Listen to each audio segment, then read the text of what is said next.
Mapagpalang araw po sa lahat-lahat, Luzon, Visayas, Mindanao at saka sa labas ng bansa. Ayan in-order po yan ng isang alagad po ng batas sa Kaminalaan po. Ang kombinasyon niya po niyan ay baon na walang mata ito, at ito po, ang baon na ito ay isang mata, pero yan po ay ukit lang. At ito po sa gitna, ito po ay tinatawag na kahoy na sinukuan or City Bertudis or Santa Cruzan, yan po ang tawag. Sa lahat po kasi ng kahoy, siya lang po ang may cross sa gitna, kaya yan tinatawag na City Bertudis. Ang kombinasyon niya po, bagakay na walang butas, tuki-tuki or drasha beads. Yan, napakasimple lang pong disenyo ha. Pero sa totoo ay napakasulit po ito. Takot po dito, engkanto, masabang engkanto, aswang, mangkulam, mambabarang, evil spirits, takot po dito. At siyempre, pangkalahatan, maswerte sa pamumuhay at maswerte po sa negosyo. Kaya sa interesado ng ating gamit, yan, kung mag-order ka, screenshot, ipasa mo sa akin para malaman ko kung magkano. At saka ito pa, yan po ay Nuano at Nuana. Pagsuot mo po nito ay nakadipa po si Papa Jesus sa iyong katawan, kaya siya talaga ay magpupuder sa iyo.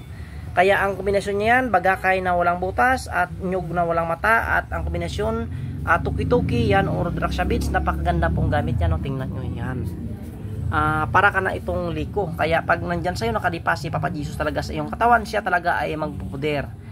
Kaya yung mga inusyuhan natin ng mga kapitan na binaril, siya po ay nagpapasalamat sa atin kasi nga hindi talaga siya na nung binaril siya nung inambos. Kaya sa kapitan dyan, shout out sa iyo, ay nagpapasalamat din sa akin. Nagpapasalamat talaga na hindi talaga sa natabla ng baril, ay nasunog lang ang kanyang damit. Kaya sir, ingat ka palagi, God bless. Ang panangga mo po ay isuot mo lagi, huwag mo pong hubarin sa iyong katawan pag nagta-travel ka, kasi ang gamit ito, subok po ito at tutuan, totoo po at putian.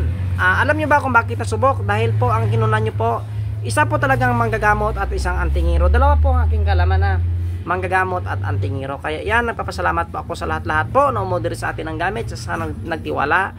Ayan po, ay kunin na po ito sa Pizza G's. Nagmamayari po nito ay sa labas ng bansa po si ma'am. So bali, iuwi na po siya at ito po ang gamit ay kukunin niya. Meron pa itong relo ha, nakasama. Kaya ma'am, maraming salamat ulit sa labas ng bansa. Ingat ka sa pag-uwi mo. God bless.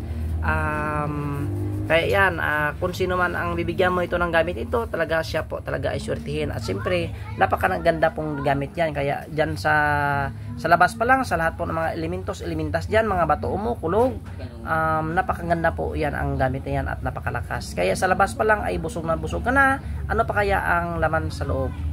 Kaya yan, sa interesado ulit ng gamit na ito ha, maliit lang pero wag sumulin dahil napakalakas yan. Screenshot nyo po, pasa sa akin para malaman ko kung magkano ang inyong tinatanong. Hindi po sabihin nyo, Ka-Biboy o Sir Biboy, magkano po yan. Hindi po yan. Dapat screenshot, pasa nyo sa akin para malaman ko kung magkano. Ulit, hindi po ako nagsasawa na sabihin na respeto po ulit sa kapwa natin mga antingeros, mga antingeras. Mapagpalang araw ulit po sa ating lahat.